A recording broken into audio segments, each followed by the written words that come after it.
We're coming up to 1 o'clock. So it's about time, I think, that we saw if George Stevens was with us. Do we have a George in the house? We do have a George in the house, Paul assures me. Hello. Hello. Where are you, George? Let me spotlight you. I'm going to spotlight you. There we are. We can see you. I'm going to spotlight you so that everyone can see you in all your glory. There we are. Hello. Hello, George. Thank you so much for joining us today. It's real pleasure to have you with us. And you were with us last night as well, weren't you? I think so. I was, yeah. Hanging around all weekend. So it's great to have you with us. So, George, we first met you, I think it must have been at the London exhibition. Must have been, Paul, about 2008 or something. 15 years ago. Yeah. 15 years ago, something like that. I was talking to Paul the other day and we figured out it was probably about 15 years ago I made his guitar. That's right. Came and ordered a guitar from you. And we should say that was the guitar that you could hear on the one with the second Estampi Real. Yeah, it remains Paul's favourite instrument. So hurrah. Yeah, hurrah, absolutely. So it's clear that you've been doing this for some time, George. Yeah. But let's have a think. Can you tell us what got you started on making historical instruments? Well, got to go back to the 1980s, and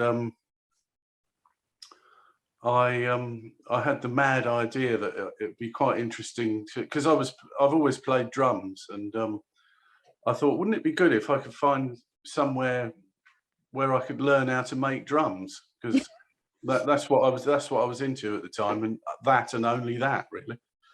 And because there was no internet, so you know, I went to the library and tried to find stuff out, like you did, and I could find very little really. And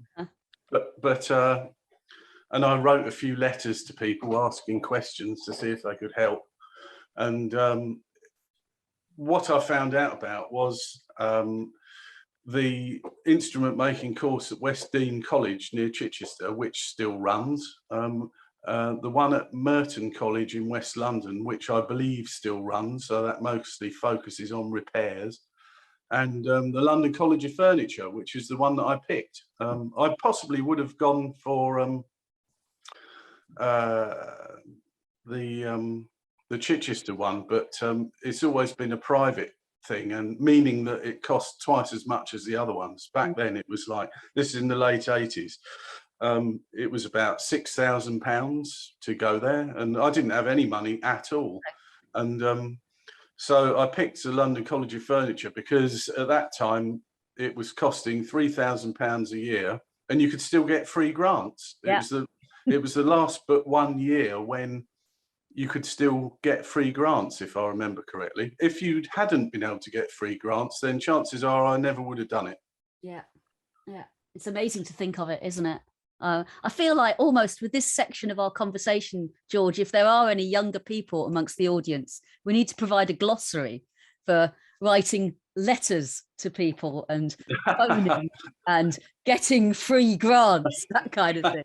But yeah, it was another world, wasn't it? But I know I got a free grant as well. It's we were very fortunate in our way, definitely. So London College of Furniture, because I've seen that on, you know, on information about you and other instrument makers. It seems to be quite a, you know, an alumni of London College of Furniture, and it seems a strange match, furniture and instruments.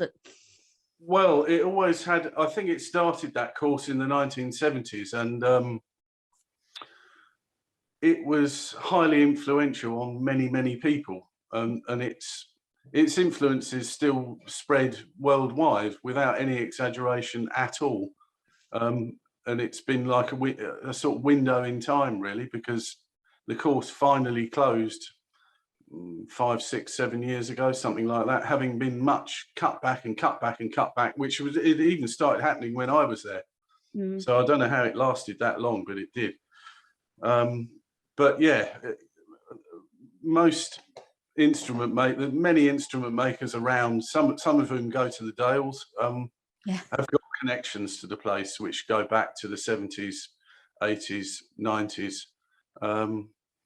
and many of us have carried on doing it. Well, Terry Mann was one, whom you obviously know. Yeah. Eric Mulder was one of my teachers, one of Terry's teachers. John Swain, the pipe maker, started off at the LCF. The list goes on, you know, either once or twice removed. Many threads stretch back to that place. Yeah, it's all you think that was all part of a really great free higher education setup. It really has spread its influence far and wide. So what did you actually do there? Did you learn how to make a variety of instruments? Did you specialize in one particular area, or? Right. Well, at the time I had, for some time, I'd had cassette tape recordings of, I had, yeah, cassette tapes. Not wax cylinder then, but of,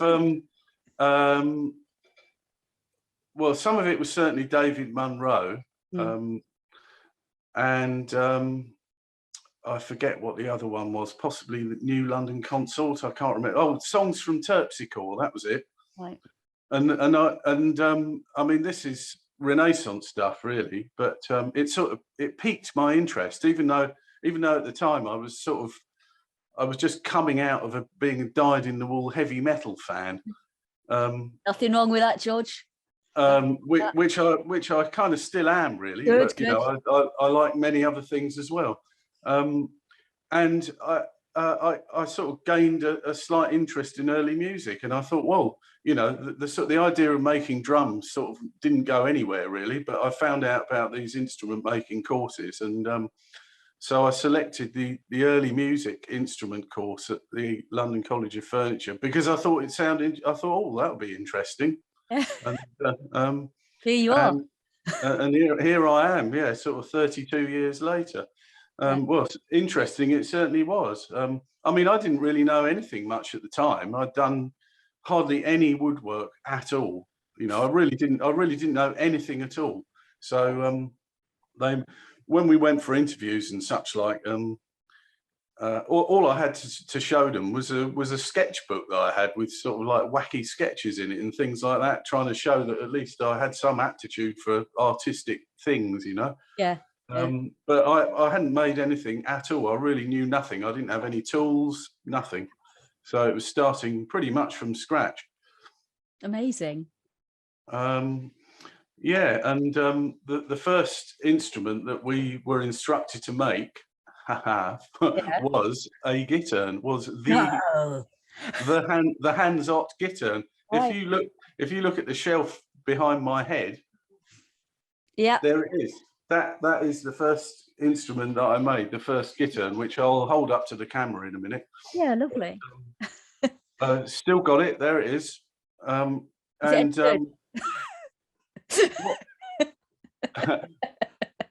so cheeky. Sorry, George. You carry on. What, have I missed something? No, I was just said, is it any good? Well, I'll hold it up to the camera in a minute. I mean, it's not at all bad, really. It's a bit rough here and there, but all we had to go, we were told to go and search in the library for this information about this instrument. And I've actually got the photocopy right here. I don't know if it will show up on the screen, but I'll have a go. So all we had was a short paragraph of measurements and these three grainy pictures of the hands-ot gittern in Eisenach, and here it is. That's what you had. Wow. That's all we had. Yeah. And it's from a Lute Society article from the 1970s called Lute Making in the 15th and 16th Centuries by Friedemann Helvig. So that's where it all started. And we had to figure out how to do this. So I'll hold up the instrument.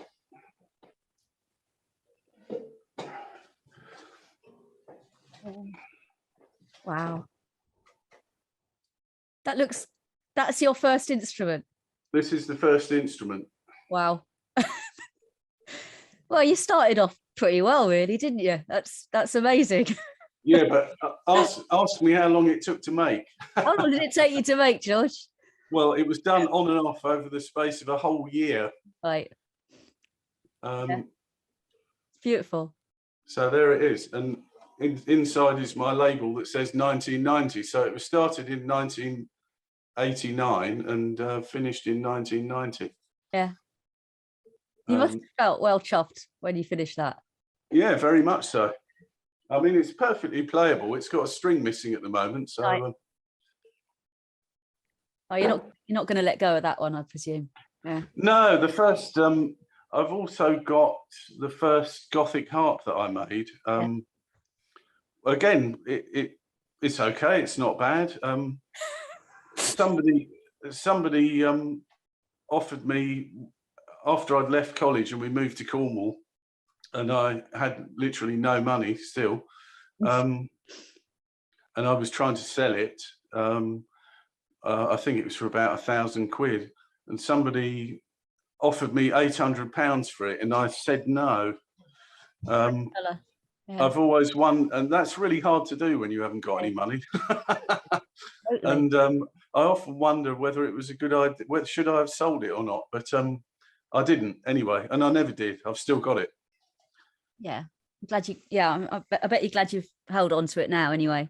Well, the thing is, when you make these things as a novice, you don't realise. You think, "Oh, brilliant! I've done that. That's excellent," but you don't realise that you've just scratched the surface. It's difficult to elaborate on that, really, but you can't expect to make something brilliant when you've just made one of it, especially when effectively you're still kind of learning how to use tools. Yeah, absolutely. I mean, that's what's amazing with that guitar. If you say you'd never really handled the tools before, you never made an instrument before. Well, that's why it took. Yeah, it doesn't show. It looks amazing. That's why it took an awfully long time, because it was interspersed with doing other academic subjects. We weren't in the workshop all the time. If you go to somewhere like West Dean, then I think you are pretty much in the workshop all the time.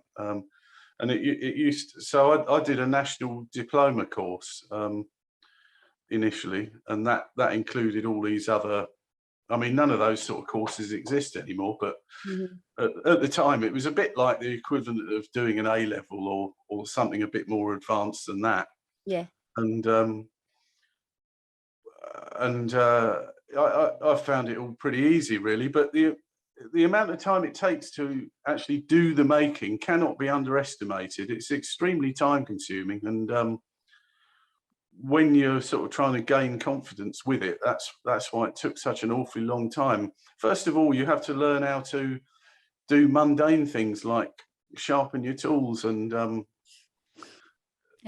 we were given blocks of wood and told to make them, plane them square and things like that. And you think, oh right, okay, but it's so difficult to do that accurately. Yeah, I bet. Yeah, absolutely. So did you? So yeah, sorry. No, you carry on. But did you end up focusing early on the instruments that you've stuck with, that are very much your range now, or did you? Yes, is the short answer. Yeah. When I was at college, I just made plucked it. We were supposed to make something plucked and something bowed at the very least, right? And then, you know, whatever else we fancied doing within that sphere. And but I never made something bowed, and I still never have. I've just always made plucked instruments, so I've kind of stuck with it, really, because as time goes by, you realise that you've got to try and focus on something to get anywhere near learning how to make them be good. It's one of those things where the more you learn, you kind of feel the less you know sometimes. There's so many variables. Sure. And people haven't really asked me to make bowed instruments, and I never really have. I kind of intended to. I've got a drawing for Le Messi, the Stradivari violin Le Messi. And I've got one or two other bowed instrument drawings, but I've never made them. Oh well. And these days I just have to, I just try and concentrate on what I've become good at, because I have to try and make a living. No, absolutely. Yeah. And you know, when you're doing something new from scratch, you've got to, you know, make all the drawings, Yeah. make the mold. There's a lot of preliminary work, and it's extremely time consuming. And A I lot of just time. don't really, Yeah, no I return. don't really have the time to do that anymore. No, that's you don't need to though, do you? I mean, But yeah, there's plenty of other people making good makers making bowed instruments. So it's not like you can't get them. You can. absolutely. Yeah. So your range is guitar, lute, of Yes. course, primarily Renaissance lute. Do you make medieval lute, George? If you... Well, it's again, if somebody asks me to make one, I'll do it, and I keep wanting to do it, but I just haven't had the time. And it actually, a guitar is a medieval lute, Yeah, but sure. I Yeah. know when you say medieval lute, I know what you mean. Yeah, yeah. And I've had one on the drawing board for a few years that I really want to make, and it will happen at some point. But I'm not exactly sure when. Oh, What I'd like to do is make one with a hollowed out, you know, transitional period, uh-huh. which is a bit like the, you know, sort of 1500 date guitars. There's no reason why you couldn't have a medieval lute with a hollowed out Right. body, and then also make some with separate built-up ribs as well for comparison. You can only ever learn a certain amount by, like I said earlier, making one of something. You've got to, you need to make lots of them, and see what slight differences affect what and where. How many guitars have you made? Do you know offhand? I do know, yeah. Well, I've got some of the next ones here. Right. Oh yeah, brilliant. I mean, if anybody follows my Facebook page, which is George Stevens, luthier and musician, then I put regular updates on there all the time. So if you want to see what I'm up to, have a look for that if you go on Facebook. So anyway, here's after you get a raw lump of wood, the first stage of making it into it. This is a long scale one here, and it's got a deep body. So Right. this is just roughed out. You can see it's very rough on the inside. Big spoon. Yeah. Yeah, they're just like a big spoon. Ignore this. Ignore this. That's just there so to help me hold it while I'm working on it. But yeah, there it is. So it's, as you can see, the outside of it's very rough. I've just hacked at it with a spoke shave to get the basic shape. And then the next stage will be Very, very Blue Peter moment, this, isn't it? yeah, yeah. I've got several in the workshop at the moment, because I'm trying to get them ready for bringing up north later in the year. So this one is a lot more finished. You can see the outside of it is all nice and smooth. Yeah, beautiful. And that's all one piece of wood, like the other one. Yeah, yeah. So deep. That is Paul's Yeah, very deep body there, yeah. These are much deeper than I usually make, because I never usually have wood available that's this deep. So these are 4-inch deep bodies. Normally I make them about 3. Yeah. So again, this is something that I haven't done before. So I'm still learning, and I always will be, because you have to do things to find out. So these will be numbers 49 and 50. Right, okay. 50 guitars. 50 guitars, yeah. Brilliant. And I'm not planning on stopping anytime soon. No, well, we hope not. Absolutely. So lutes, guitars, and then the harps are your other main. Oh, Yeah, those are the things that I concentrate most on. And I've made a few early guitars as well. But in fact, one of those was only a year or so ago. But I've never really been asked to make many guitars. I just don't think, I mean, there's lots of other early guitar makers around, but most of them seem to be in other countries. I just think possibly in England, it's not all that much of a popular thing. I mean, obviously in Spain with their heavily guitar weighted history, then Renaissance violas and viola da mano type of instruments are going to be more popular. Quite a lot of people play Baroque guitars, but I think you kind of get known for certain things, you know. So most of the time these days, like I said, I'm concentrating on the things that people know me best for, and I'm still learning how to try and make them even better. So I just try and concentrate really on those. Yeah. I'm not doing. I did do a one-off funky guitar a couple of years ago, like I said, because I was asked to. But I don't usually make those on spec. Things I'm making on spec are what I'm pretty certain is what people are going to want to buy from me. Yeah. So I'm just looking at the picture behind, and I can see there's 3 harps in the picture there. Yeah. So you've got a kind of classic-y wire strung one in the middle. Yeah, that's a Queen Mary, yeah, based on the Queen Mary, which is in the National Museum of Edinburgh. It's a 4-octave diatonic classic. In that one. With a hollowed out sound box. Yeah, so it's not the oldest one. The oldest one's in the Long Library in Dublin. The so-called Brian Boru harp, but it was fiddled about with a lot in the past, and I actually don't like the shape of it so much as I do the Queen Mary. The Queen Mary is the oldest one, which hasn't been fiddled about with. Yeah.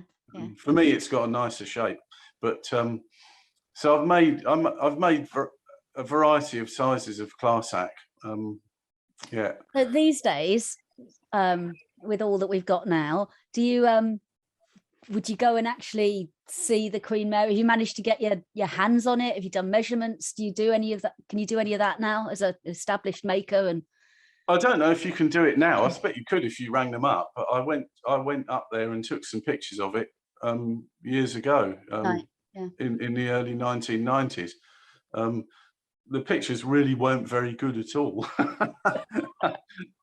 You know, since then, a lot more information about many of these things has become available. I was going to say actually that you know, that this article from 1974 about the guitar, and in there it's referred to as a Mandora, which of course they were at the time. You know, in the last 40, 50 years, the nomenclature of some of these things has entirely changed. Again, like the British Museum sitar.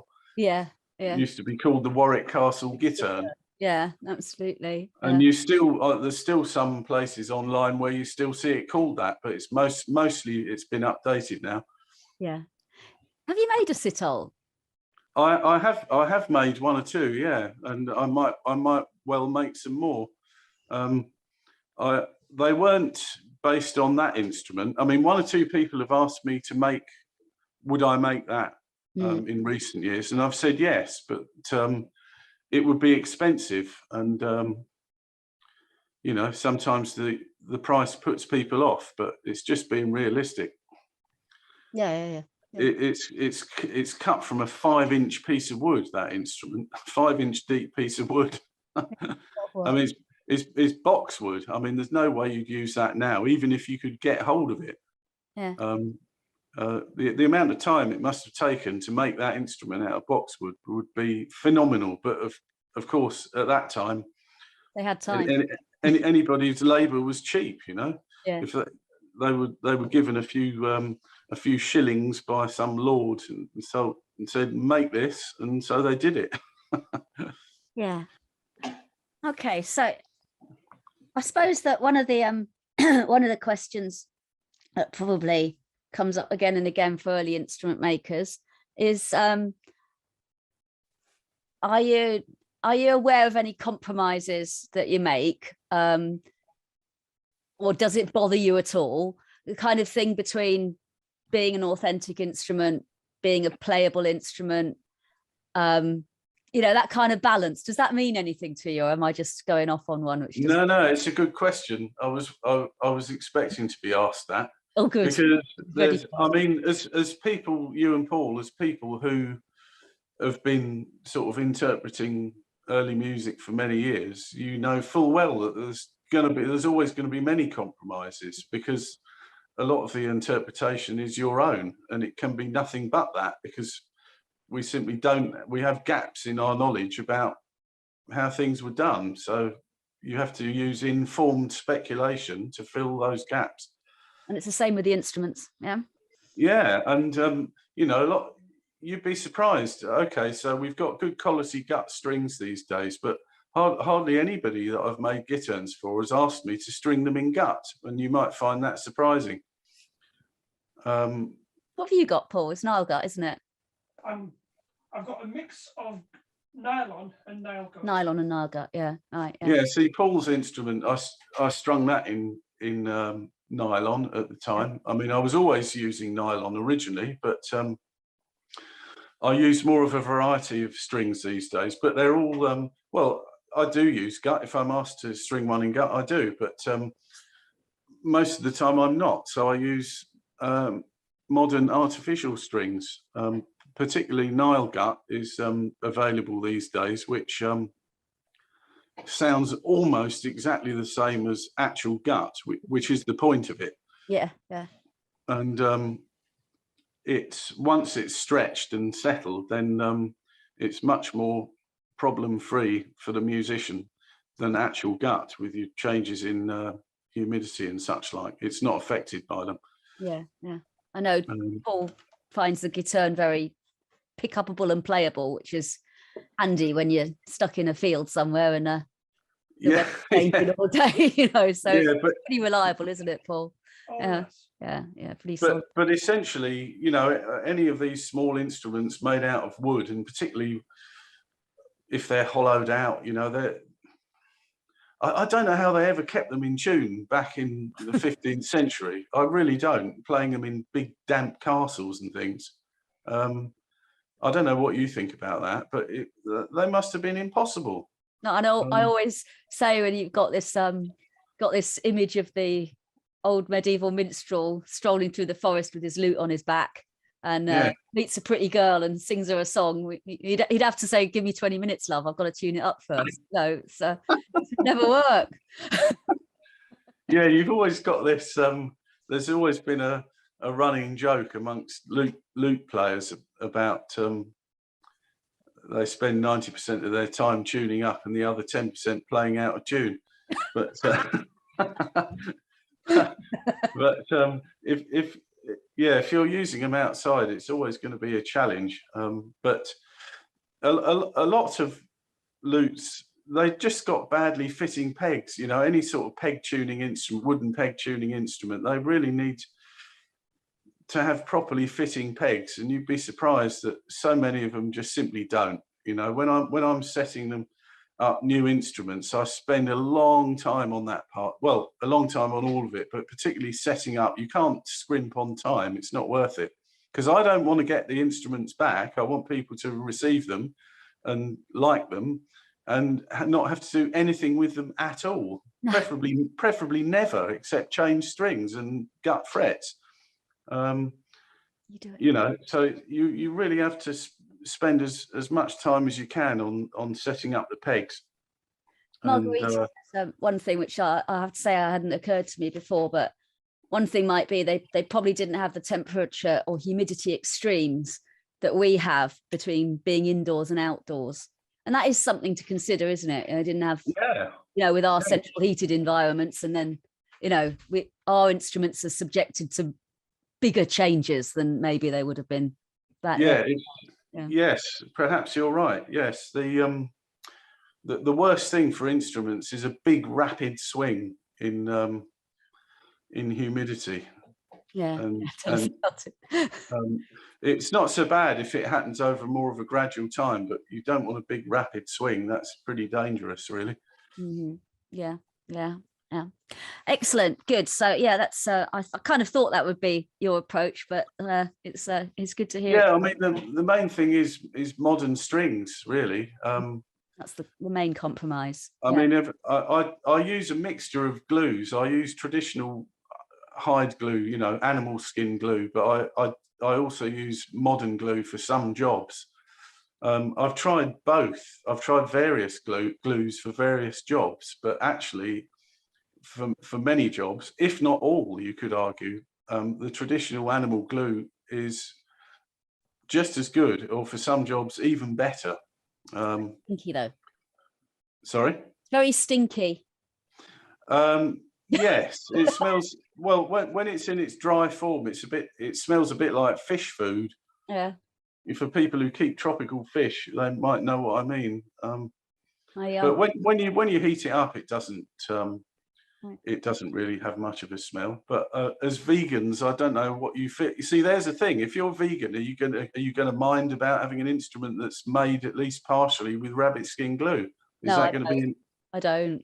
No. Um, Some vegans would, you know, they wouldn't want to have anything at all, but I don't really trouble about it because I like the well, you know me, I like the authenticity aspects of things, you know, so yeah. So I don't think any of us really make anything that's truly no. authentic. Well, very few anyway. I mean, most early bagpipes these days, not all, but most use plastic reeds. Of course, you can never see them, so no one's going to be any the wiser.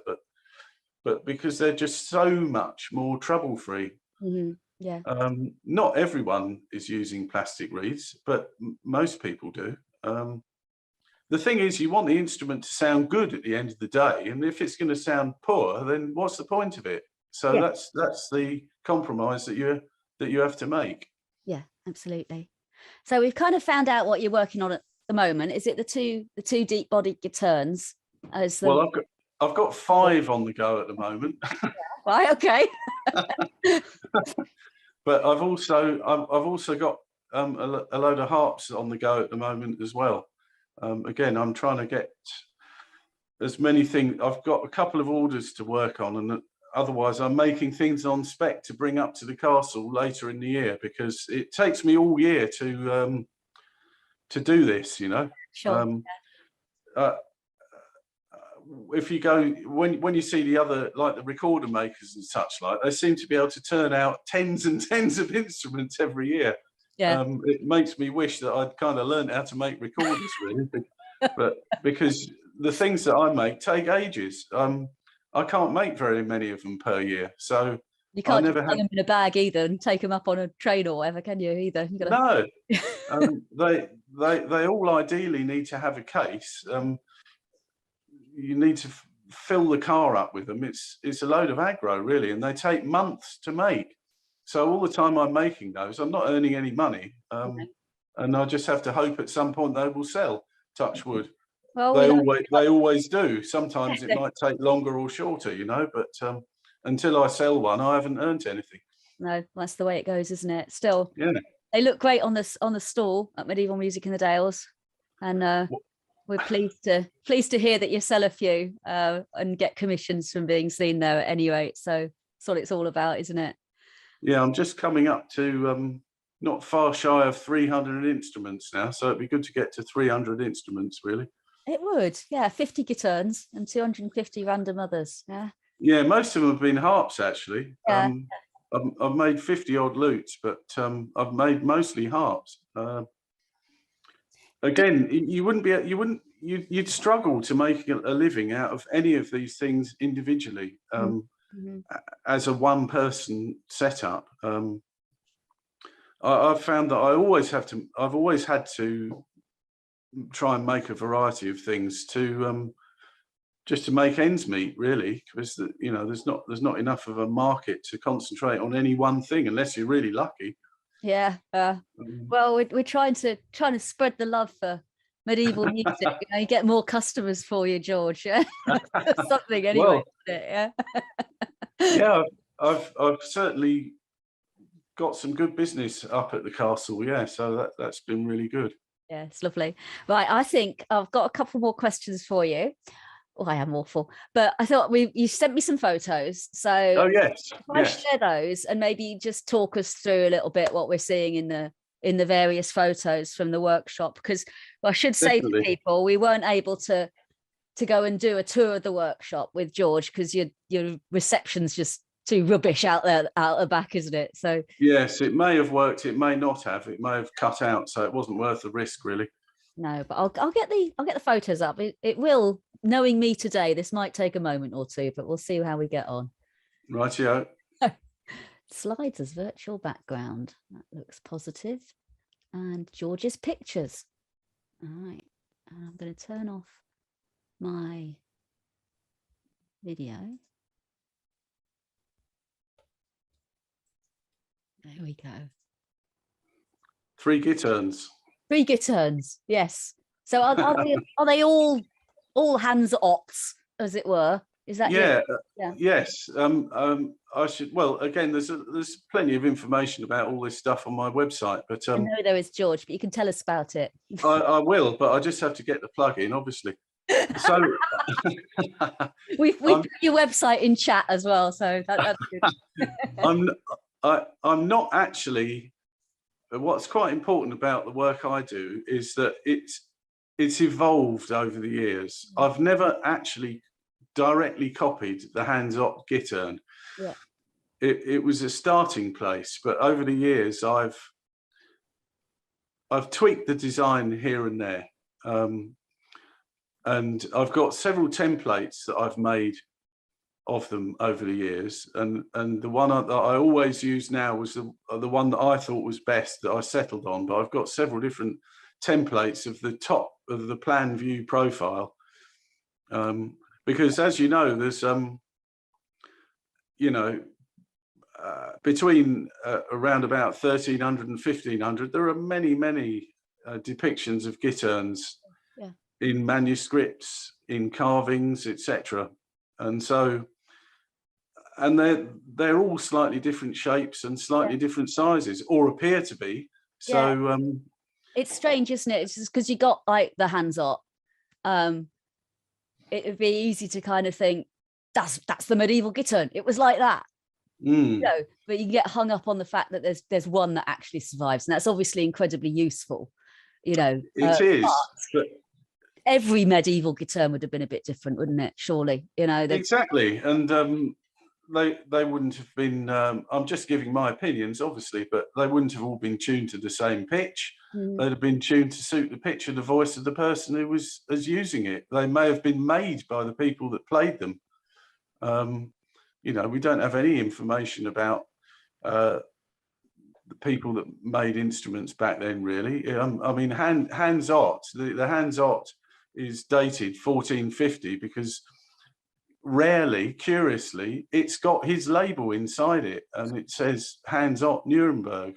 And we don't know the exact date of it, but we do know that Hans Ott was active in Nuremberg in the middle to 3/4 way through the 15th century, because he appears in the town records.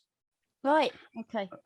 So the date of 1450 always gets slapped on it because it's approximately in the middle of the period in which he was known to be active. So it could actually be 20 years later than that. And there's a good reason for, well, in my opinion, again, for suspecting that it might be, because I mean, the one that the gittern that you see now has a floating bridge, a pressure bridge, i.e. not glued on. And it's debatable whether that's original. Okay. There are various things about the instrument which are a bit odd, and it's debatable whether they're original or not. You might be messing around. Yeah. And it comes from the period. Sorry, I'm digressing here, but it's all it's all sort of it's all connected. Most of the gitterns that you can see represented in art, mostly earlier, and most of them appear to show floating bridges, i.e. pressure bridges, like a violin, not glued down. The amount which show glued on bridges are relatively very few, and most of them come from the latter part of the 15th century, with one or two notable exceptions. The main one is an altarpiece from the Monasterio del Piedro, which dates from the late 14th century.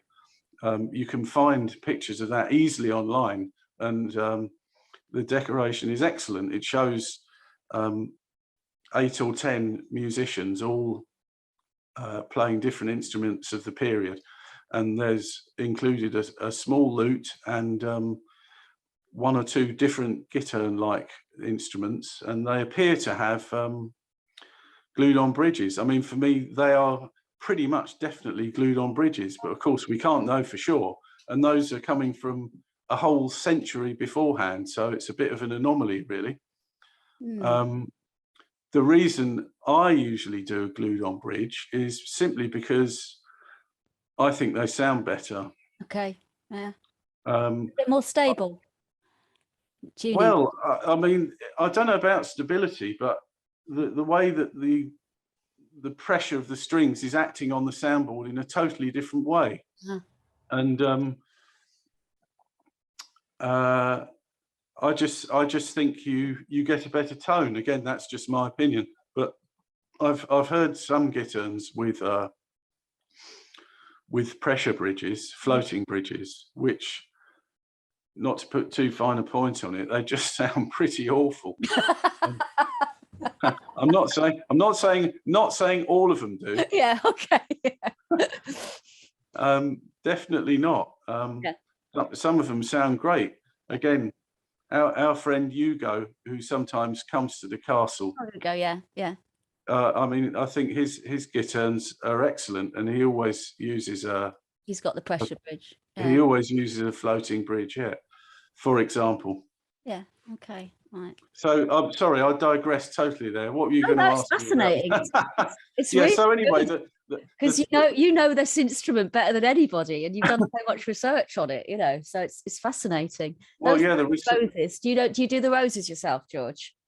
Well, I always used to, but I don't do that so much now because since I turned 50, I've gained a lot more medical problems, and it's become quite difficult for me to do certain jobs, and that's one of them. All right. I can imagine that. It's incredible, and I know that's true of a lot of instrument makers, isn't it? And it was true in the past as well, wasn't it? That rose making was something that was often contracted out to rose making specialists. Yeah, there's nothing new about mass production. There was plenty of mass production of instruments going on during the Renaissance period, for sure. I don't know about during the medieval period, but you don't have to be a rocket scientist to figure out that if somebody's doing the same thing all day, every day, they're going to get much better and quicker at doing it. Yeah. And do Zoom meetings every day in that case. So anyway, Paul's guitar, that's got a handmade rose on it, but I could just lie and say, oh yeah, I'm doing them all by hand, but actually most of the time these days I'm not. I just can't handle doing it anymore. No worries. Yeah, it's a young man's job. A young man's game. Yeah, absolutely. So that picture there is that's another showing you stage 1 and 2 of another deep body version, but that's a short scale, like the about the Hans Ott kind of size, around about 45 centimeter string length. So there's the first blank cut on the left, and then the partially hacked out version on the right there. Yeah, it's amazing how it starts from that damn great block of wood. Yeah, look at that. I feel a bit daunted, George, or did you feel? Well, pleasurably challenged. Well, it's an incredible amount of work, and it's very difficult to actually get the wood in the first place. So I don't think most of the large amount of my time is actually not making these instruments as instruments. It's processing lumps of wood. Yes, absolutely. Yeah, I have to spend weeks and weeks doing it, and you've always got to be thinking in advance. If I get fresh wood, I can't use it for 2 years approximately. Yeah. And so I have to be doing that every year, as well as actually making the stuff that I'm trying to make. So on the left, in these pictures, on the left, you've got one corner of the workshop there with loads of shells of different cuts of different woods. And then at the top, which I thought would be interesting, is a load of tubes. There you can see the ends of the tubes with different drawings in, plans of instruments that I've experimented with over the years. All these instruments come from a plan. You start off with a plan on paper, and you make templates for certain things where and if you need them.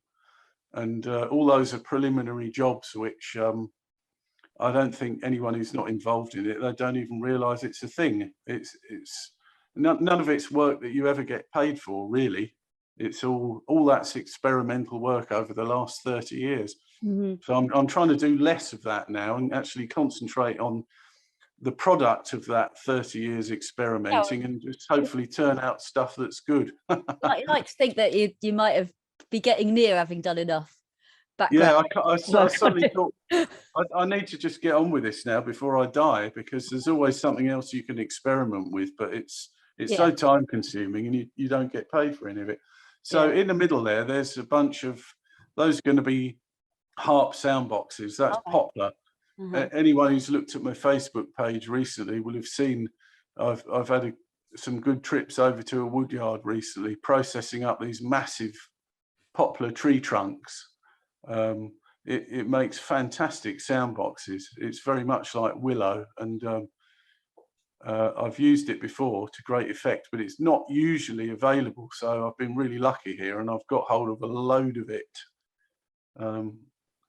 I really need someone else helping me out, really, so I can make stuff quicker. But I don't really have the space to accommodate more people. I wish I did. Never mind. And is that one on the right? That's the wood with a natural bend in it. Yeah, that's. I sent that because, again, I'm sure that makers in past centuries, well, I know definitely that they do this for building buildings and still do. So there's no reason they wouldn't have done it for instruments. If you've got a tree with a natural curve in it, like is shown there, then you can envisage how that would really easily be used to make the curving four-pillar of a small harp. And because the tree has a natural curve, that element is going to be way stronger than if you cut it out of a straight piece of wood. It's fine cutting them out of straight pieces of wood. That's what I normally do. But it's quite nice if you can sometimes find a piece of wood that's got a natural curve in like that you can utilize. Yeah. Okay. Yeah. We've got a question about pegs, but we're coming to pegs in a bit, so we will get to that. And I will remember to answer that question. So it must be lovely to have all this wood. I mean, wood's a beautiful material, isn't it? So among wood. Definitely. Oh yeah. So I think this is starting to make pegs here, isn't it? Yeah. Again, this is stage 1 and 2, and all these things are done over a very long period. I never do anything all at once. It's all done here, a bit here, and a bit there. You know, the question I always get asked, which is a bit of a yawn moment. Oh, how long does it take to make that? Because I never know the I never know the answer. You know, because it's spread over a long time with different bits here and bits there. It's not all done at one time. Yeah. What the only thing I can do is see how many instruments I've made at the end of the year, and that's how long it takes me to make that many instruments. You know. Yeah. But so yes, on the left there you've got plain billets of wood, which I've just sawn and knocked the corners off of, and then the first stage, they're sitting on my little lathe there to the left. So the first stage is making them into approximate peg shapes, which is what you see on the right there. And then I will store those in I've got boxes of these that I just put away and store. So they can stabilize as much as they possibly can. Yeah. So there's be potentially a long time between that stage and the next stage where you'll actually finalize them for a particular instrument. Or yeah, I've removed as much wood as I can before doing the final stage, so they've got the chance to do any moving before I come to do the finishing stages, because you never quite know what you're going to get with wood. It loves to move. Yeah. And there's no, it's a bit like Canute trying to hold back the rising tide. You can't, shrinking wood, you cannot hold it back. It has amazing power. If it wants to move, it will move. You can't stop it. Do what it's going to do. Yeah. Somebody asked if you ever use modern geared pegs at all in your instruments. Right. Well, the short answer to that is no, I haven't. But it'd be quite interesting to do that. Yeah. What they're referring, there's a company called Pegheads, and I know some luthiers have used them, and yeah, they look like normal wooden friction pegs, but they've got a 4-to-1 geared mechanism inside them. Such high sorcery. Yeah, yeah. What devilry is this?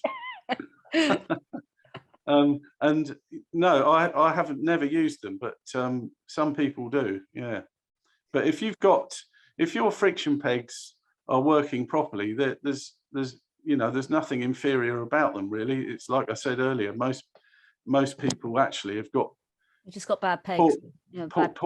Poor pegs on their instrument, And what I don't want is hundreds of people getting in touch with me now and saying, "Oh, can you change the pegs on my instrument, please?" Because the answer is going to be, I'm afraid, no, because I just haven't got the time. We've got the message, George. We got the message. I think we're still on pegs with our next. Yeah, so we've got actually fitting the pegs into. Yeah, so that's God, it looks a bit blurred on my screen. It is a bit out of focus, that one. I'm not sure why, but yeah. I don't remember it being blurred when I sent you it. Anyway, never mind. You can see what's happening. That's the peg box of the guitar there, and I'm coming in on the right hand side with a reamer, which is the tool which has a series of fluted fins around it, which is how you make a parallel pair of holes into a tapering pair of holes to fit the tapering shaft of the peg. So neat. And I've got a piece of tape tied around it there, which is my rudimentary depth stop. So that tells me when I want to stop. Oh yeah, it's cunning plan there. Yeah. Yeah, very, very low tech. Most of my solutions are very low tech. I'm a bit like that, really. So, and those pegs, I've dyed them black as well. Mm-hmm. Most people, yeah. Most people seem to think that black pegs are going to be ebony, whereas of course actually with surviving lutes that we've got around museums, the majority of the black pegs are actually not ebony at all. On the lutes, they're usually stained fruit wood, and that's what I'm using here. I'm staining plum black. Plum is one of the best woods to use for pegs because it's been shown to show very minimal movement in service. Nice. Yeah. There are a few other good peg woods as well, but plum is arguably the best. You know, this is interesting, isn't it? You wouldn't have thought there'd be so much in peg making, but clearly. Yeah. What's weird is that in the modern violin world, you've still got this thing about using boxwood, rosewood, and ebony for pegs on modern violins. I'm not really sure about rosewood and boxwood. I have used them, but ebony really is the worst wood to use for pegs because it's so dense that it can often move out of shape years down the line, and you end up with an oval peg. And people swear about having to tune up violins. Well, your pegs are poor, They have these little fine adjusters down by the bridge, don't they? So they get round it that way. They don't have to worry about their poor pegs. Right. No. And the other thing I do, and as I've always done, is when I'm setting up a new instrument, I always apply a little bit of peg paste to the pegs, which you can buy easily on the internet. I use Hill's peg paste. It only costs a few pounds, and it comes in a little thing, looks a bit like a lipstick, and you just put a bit of that on the pegs, and it keeps them turning smoothly. You don't need to use much, but again, even just applying a bit of that to your pegs is going to make a world of difference. But it's not a cure-all. They need to fit properly in the first place, but that means they'll keep turning smoothly, which is important, so you can tune finely. Gosh, now I'm sure that you'll understand this from Talitha, George, or I won't, because I just got new tuning pins for my class act with symbols on the end indicating which strings are female and which male, with a combined male and female for the top I'm not going to say the Gaelic. The top strange words in Gaelic string. This has surprisingly given the instrument a completely different Narcoli, thank you. Narcoli string, which has surprisingly given the instrument a completely different look. Does that make sense to you, George? Well, that's interesting. I know they've all got different names on class acts, and they on the larger ones you have the. Is she referring to the sisters? You have the two sisters lying together, which are the two G's below middle C. They're tuned the same. Yes, she says. Yeah, Right. I thought that's yeah. That's peculiar to those class acts. The note G below middle C. You have two of them tuned the same, and they're called sisters. But on a harp, you know, you're using steel pins. Yeah. So that's totally different. I'm talking about wooden pegs here. It's totally different. Yeah. Again, on original early harps, they would have been using wooden pegs a lot of the time, and probably bone, but they certainly use metal as well, because some even exist from 1,000 years ago. Some have been found, which are undoubtedly metal tuning pegs from an instrument, and the archaeological dig was, you know, it was 1,000 years ago. Wow. And music wire as well, and a tuning key. Yeah. They've all been found. Yeah, amazing. So those are the loop molds, if I remember correctly. So this there's a couple of the loop molds there. So these are solid. So it's a form. I mean, milliners make hats on a solid mold like this, and it's hat shaped. So I've got the same sort of thing here, which is shaped like lutes. And you've got steaming and bending the ribs over them, or? Yeah. So you use heat to. I don't usually steam them because lute ribs are so thin. You don't need to, but you heat the wood up and you gradually coax it into the shape. It's not a particularly quick process.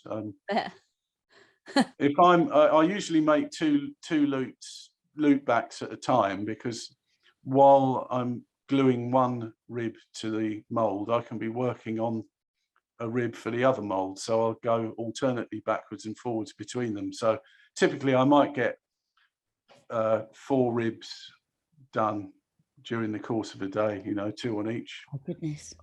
Yeah. Some people, I remember my workshop teacher when I was at college, he said the most he'd ever done in a day was he'd managed to do 13 ribs in a day. That it must have been a long day, but that's some going. That's really fast working. That's a statistic to remember, actually. That's how long. How many lute ribs can you do in a day? Yeah. I had to have a lute rib off one time, Yeah. and we have no instruments here. At the front of these molds, you see there's a flat section, and that's where you fix a block of wood there, and you continue the shape of the mold down onto it, and that's going to be the neck block which joins the body to the neck. Oh, so that'll be inside the back when it's made. So on these, they're not actually there at the moment, but there'll be a block of wood that sits there, and you shape the back to fit the back, and then that's the anchor point to which you will fix the neck. Wow, intricate process. I think we've got a couple of harpy. No, we haven't. What's this?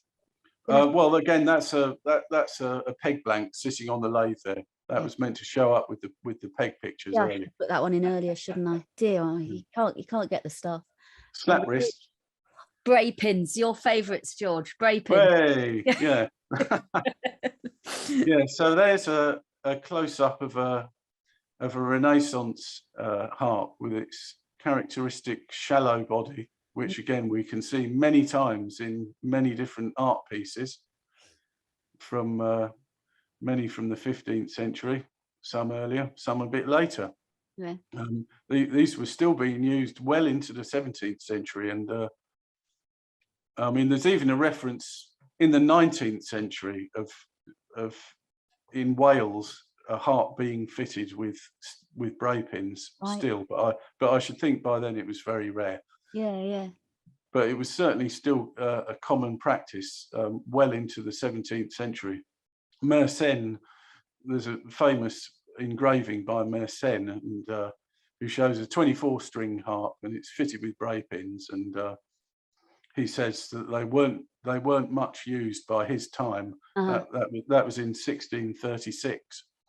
So you think that around 1650, the generally harp makers across Europe were breathing a sigh of relief that they no longer had to make little brae. Well, by that date is approximately when the first rudimentary sort of semitone mechanisms started to be used. So they had that. and so a lot was changing at that time. Yeah. So these, for anyone who doesn't know about brae pins, they make the string buzz, and all they have to do, it's a little angled pin that sits there, and it holds the string in place. The tail goes through the sound box, but the top of it is angled and can be adjusted to just lightly touch the string, which causes it to make a buzzing sound, and it excites also the upper harmonics of the note. So it's quite a dramatic effect. We heard it beautifully last night with Leah playing. Leah's playing, it was brilliant. Yeah. So that was magnificence, I think we called it. Yeah. A good demonstration. Oh yeah, look, Alison Chappell's saying braes were used through the 1700s. By the of Bohemia. Yeah. It is a great sound. But I know characteristically when people first hear it, they're like, what? Because they really don't expect a harp to make that sound, do they? Yeah, it's a bit like the trompette on the hurdy-gurdy. You either love it or you just can't stand it. I think it can depend a lot on the quality of the playing as well, Yes, but I'm sure that my opinion of why brae pins were used on these harps is they've almost always got such a narrow, shallow sound box that they're not actually very loud. And if you employ brae pins, it increases the volume of the instrument tremendously, which would be useful for it to be heard whilst being used with other instruments or voices, I suppose. Yeah, absolutely. All right, I'm going to stop the photos there and come back to you, George, and put my video back on again. That's fascinating. I can't believe it. We've been speaking for an hour there, George, and it's been so interesting. I was hoping I'd get onto a roll. I've been rather nervous about doing this, but there you go. You've been chasing me up to do this for several years, and I've always ducked out of it. So there you go. We knew we'd get you in the end. It was really interesting. And Paul talked me into it. Yeah, my native charm is not enough. I've got to get Paul on the job to do it. I had a conversation with Paul, a video call with Paul a couple of weeks ago for a whole hour. So the culmination of it was ended up me doing this. We were talking about strings quite a lot, and because I was advising him on stringing for his guitar, and I said, oh, this is actually really important, all of this stuff. Maybe I should talk about that. And he said, no, we'll keep that for another time. So it's about density of string materials and such like. So whoopee, how nerdy. Yay, that should be fascinating. Yay. He said, we'll keep that for another time. So whether that'll be a talk at the castle or not, I don't know. But Paul's just given the thumbs up. So it looks like you're in. Yeah. You've got to be so careful making offers like this, George. Well, you know that when we I think it's 2025, could be 2024, I think it's 2025, and we're having a year which is all about instruments. That's going to be very much the focus for the year. So any ideas you've got, we don't have to leave them all till then, but I suggested that year. I suggested talking about them now, but it's a good job. Well, it would have been that at the expense of something else. I mean, the problem with this, with these subjects, if you're a nerd like some of us are, that all of a sudden you've got people asking you questions about what you spend every day of your life doing and have done for decades, and it just all comes out in a stream, and you don't know where to stop. The general consensus, Margarita speaks for us all. I think I would be interested in such like nerdery.